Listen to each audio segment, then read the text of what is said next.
The Purpose Driven Life, karya Rick Warren, diterjemahkan oleh Paulus Hadiwijaya, dibacakan oleh Sunardo Infantius. Hari ke-35. Judul, Kuasa Allah di dalam kelemahan Anda. Ayat untuk judul, dari 2 Korintus 13 ayat yang keempat, memang kami adalah lemah, tetapi kami akan hidup bersama-sama dengan Dia untuk kamu karena kuasa Allah. 2 Korintus 12 ayat 9 yang A, Aku menyertai engkau, hanya itu yang kau perlukan. Kuasaku dapat diperlihatkan dengan jelas di dalam orang yang lemah. Allah senang memakai orang-orang lemah. Semua orang memiliki kelemahan. Sesungguhnya, Anda memiliki sekumpulan kelemahan dan ketidaksempurnaan, fisik, emosi, intelektual, dan rohani. Anda juga mungkin memiliki keadaan yang tidak bisa dikendalikan yang memperlemah Anda, seperti keterbatasan dalam keuangan atau hubungan. Masalah yang lebih penting ialah apa yang Anda kerjakan dengan kelemahan-kelemahan ini. Biasanya, kita menyangkali kelemahan kita, membelanya, mencari dalih untuknya, menyembunyikannya, dan membencinya. Hal ini mencegah Allah menggunakannya dengan cara yang Dia inginkan. Allah memiliki pandangan yang berbeda tentang kelemahan-kelemahan Anda. Dia berfirman, pikiran-pikiranku dan jalan-jalanku lebih tinggi daripada pikiran dan jalanmu.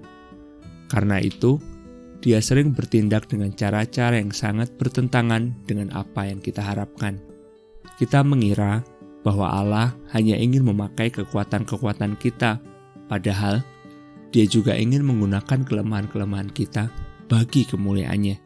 Alkitab mengatakan, sebab memang Allah sengaja memilih yang dianggap lemah oleh dunia, supaya orang-orang yang gagah perkasa menjadi malu. Kelemahan-kelemahan Anda bukanlah suatu kebetulan.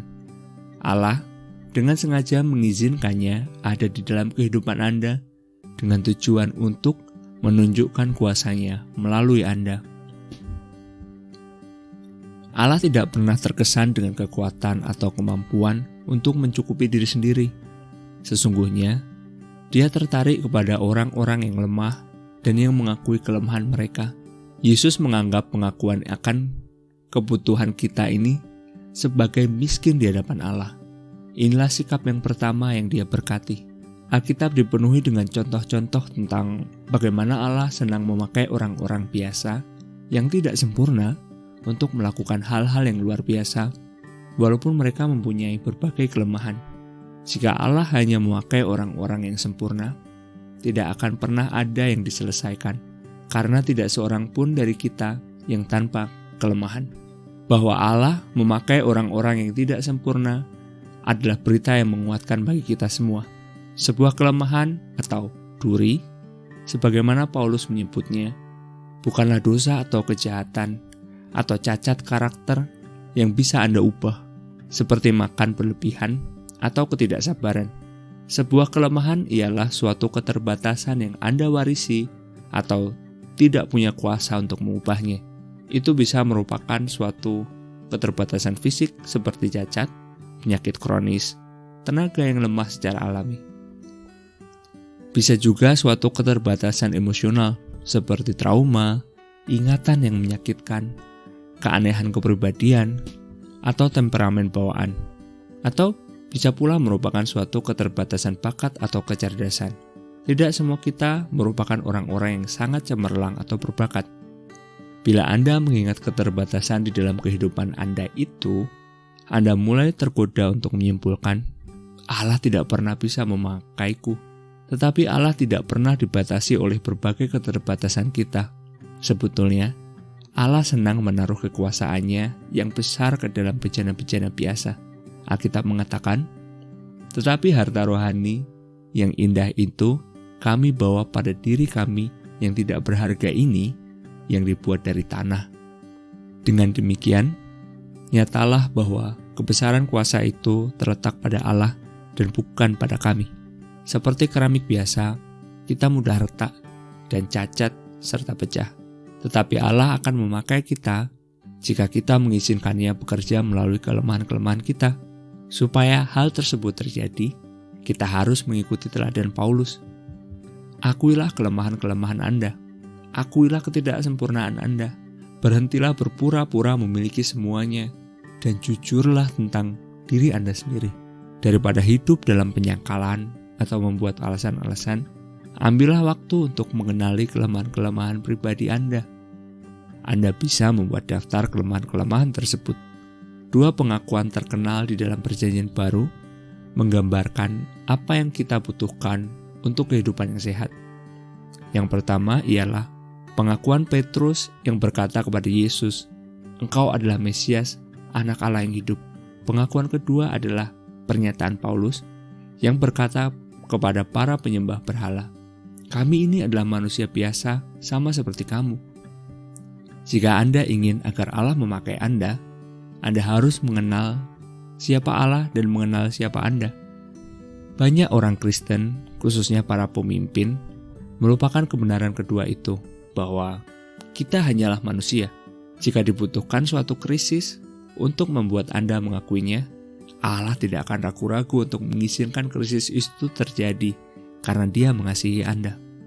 Senanglah di dalam kelemahan-kelemahan Anda. Paulus mengatakan, "Sebab itu, terlebih suka aku bermegah atas kelemahanku, supaya kuasa Kristus turun menaungi aku. Karena itu aku senang dan rela di dalam kelemahan, oleh karena Kristus." Mulanya ini tidak masuk akal. Kita ingin dibebaskan dari kelemahan-kelemahan kita, bukan senang dengannya. Tetapi rasa senang adalah ekspresi iman di dalam kebaikan Allah. Senang berarti mengatakan, "Tuhan, aku percaya Engkau mengasihi aku, dan Engkau tahu apa yang terbaik bagiku." Paulus memberi kita beberapa alasan untuk senang di dalam kelemahan bawaan kita. Pertama, kelemahan-kelemahan menyebabkan kita bergantung kepada Allah. Dengan menunjukkan pada kelemahannya sendiri, yang Allah tolak untuk singkirkan, Paulus berkata, "Saya tidak berkecil hati mengenai duri itu, sebab apabila saya lemah, saya menjadi kuat. Makin sedikit yang saya miliki, makin banyak saya menggantungkan diri kepadanya." Kapanpun Anda merasa lemah, Allah sedang mengingatkan Anda untuk bergantung padanya. Kelemahan-kelemahan kita juga mencegah kesombongan. Kelemahan-kelemahan itu menjaga kita tetap rendah hati. Paulus mengatakan, "Jadi, supaya aku tidak menjadi sombong, aku diberi suatu penghalang untuk membuatku tetap ingat akan keterbatasanku." Seringkali, Allah menyertakan kelemahan utama pada suatu kekuatan utama untuk menjaga agar ego kita tetap terkendali. Sebuah keterbatasan bisa bertindak sebagai pengatur yang menjaga kita untuk tidak melangkah terlalu cepat dan berlari mendahului Allah. Ketika Gideon merekrut 32.000 tentara untuk memeraki orang-orang Median, Allah memotongnya sampai tinggal hanya 300 orang, sehingga menghasilkan pertarungan 450 lawan 1 ketika mereka keluar untuk berperang melawan 135.000 prajurit musuh. Ini tampaknya merupakan resep untuk menuju bencana, tetapi Allah melakukannya supaya bangsa Israel mengetahui bahwa kuasa Allah lah, bukan kekuatan mereka sendiri, yang menyelamatkan mereka. Kelemahan-kelemahan kita juga mendorong diadakannya persekutuan antara orang-orang percaya. Sementara kekuatan melahirkan semangat untuk berdiri sendiri, aku tidak membutuhkan orang lain. Keterbatasan-keterbatasan kita menunjukkan betapa kita sangat saling membutuhkan. Bila kita merajut benang lemah kehidupan kita bersama, sebuah tali yang sangat kuat tercipta. Van Schaffner bergurau, orang-orang Kristen seperti butiran-butiran salju, bersifat lemah, tetapi ketika mereka bersatu, mereka bisa menghentikan lalu lintas. Yang terpenting, kelemahan-kelemahan kita meningkatkan kemampuan kita untuk bersimpati dan melayani. Kita akan jauh lebih bisa berbelas kasihan dan menerima kelemahan orang lain. Allah ingin Anda melakukan pelayanan seperti Kristus di dunia. Ini berarti orang-orang lain akan menemukan kesembuhan melalui luka-luka Anda. Pesan kehidupan Anda yang terbesar dan pelayanan Anda yang paling efektif berasal dari luka Anda yang terdalam. Hal-hal yang paling memalukan Anda dan paling berat untuk Anda ceritakan adalah sarana-sarana yang Allah bisa gunakan dengan sangat hebat untuk memulihkan orang lain. Misionaris besar Hudson Taylor mengatakan, "Semua orang besar Allah adalah orang-orang lemah. Kelemahan Musa adalah sifat pemarahnya. Itu yang membuatnya membunuh seorang Mesir, memukul batu yang seharusnya dia hanya berbicara kepada batu itu, dan memecahkan loh batu yang berisi 10 perintah Allah. Namun Allah mengubah Musa menjadi seorang yang sangat lembut hatinya. Kelemahan Gideon adalah rasa rendah diri dan sangat tidak percaya diri. Tetapi Allah mengubahnya menjadi seorang pahlawan yang gagah berani. Kelemahan Abraham ialah ketakutan. Bukan sekali, tetapi 2 kali. Dia menyatakan istrinya sebagai saudaranya untuk melindungi dirinya sendiri. Tetapi Allah mengubah Abraham menjadi bapa semua orang percaya. Petrus yang meledak-ledak dan cepat bimbang menjadi batu karang. Daud yang melakukan perzinahan menjadi seorang yang berkenan di hatiku. Dan Yohanes, salah seorang dari anak-anak guruh yang sombong itu, menjadi rasul kasih. Daftar tersebut bisa berlanjut.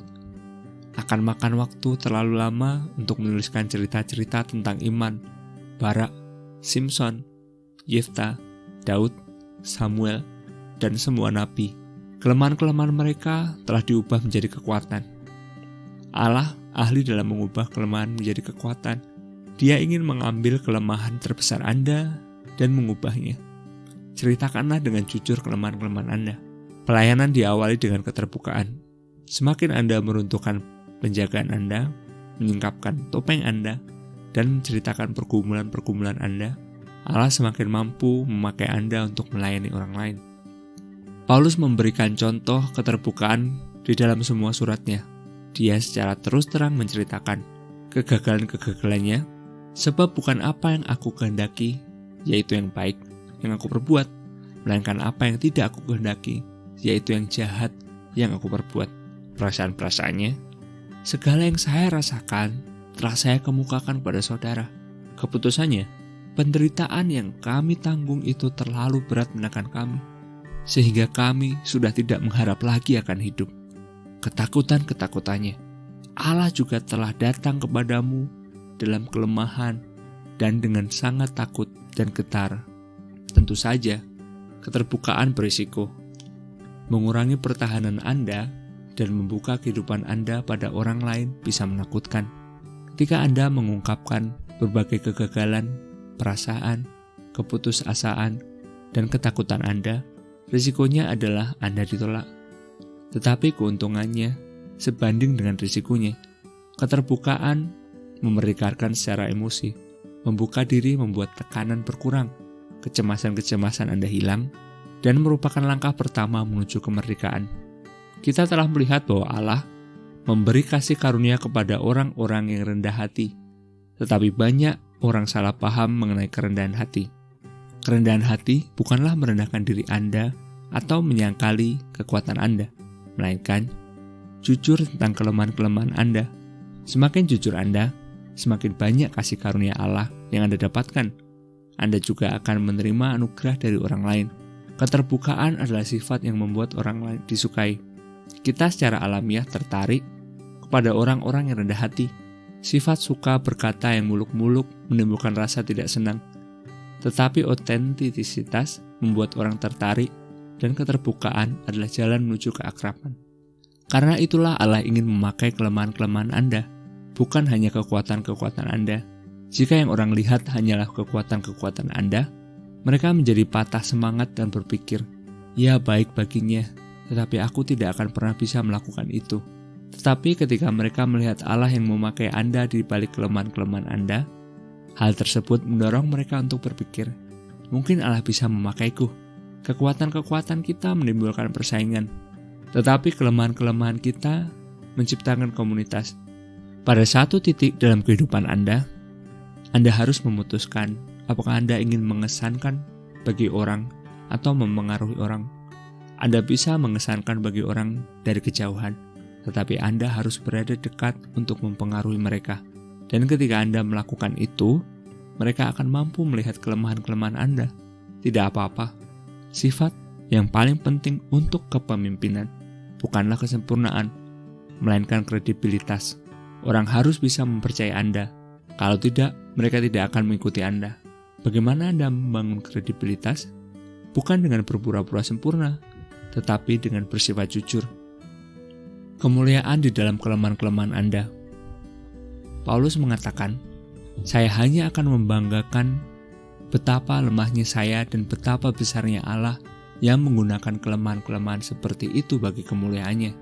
Sebaliknya, daripada berpura-pura percaya diri dan tak terkalahkan, pandanglah diri Anda sebagai sebuah piala anugerah.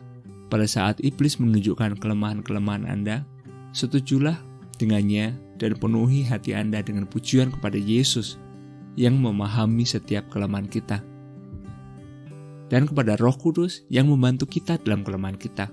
Namun, kadangkala Allah mengubah sebuah kekuatan menjadi kelemahan untuk memakai kita lebih hebat lagi. Yakub merupakan seorang manipulator yang menghabiskan hidupnya dengan tipu muslihat dan kemudian lari dari akibat-akibatnya.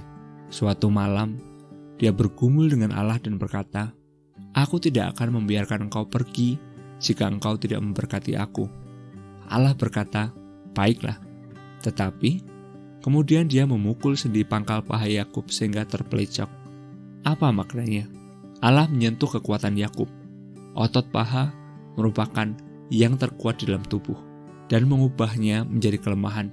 Semenjak itu, Yakub berjalan dengan pincang supaya dia tidak pernah bisa melarikan diri lagi. Hal itu mendorong Yakub untuk bergantung kepada Allah, entah dia suka atau tidak. Jika Anda ingin Allah memberkati Anda dan memakai Anda secara luar biasa, Anda harus bersedia berjalan dengan pincang sepanjang hidup Anda, karena Allah memakai orang-orang lemah. Pokok untuk direnungkan. Allah bekerja paling baik ketika saya mengakui kelemahan saya. Ayat untuk diingat dari 2 Korintus 12 ayat 9a, "Cukuplah kasih karuniaku bagimu, sebab justru dalam kelemahanlah kuasaku menjadi sempurna." Pertanyaan untuk dipikirkan. Apakah saya sedang membatasi kuasa Allah di dalam kehidupan saya dengan berusaha menyembunyikan kelemahan-kelemahan saya? Mengenai hal apakah saya perlu jujur supaya dapat menolong orang lain?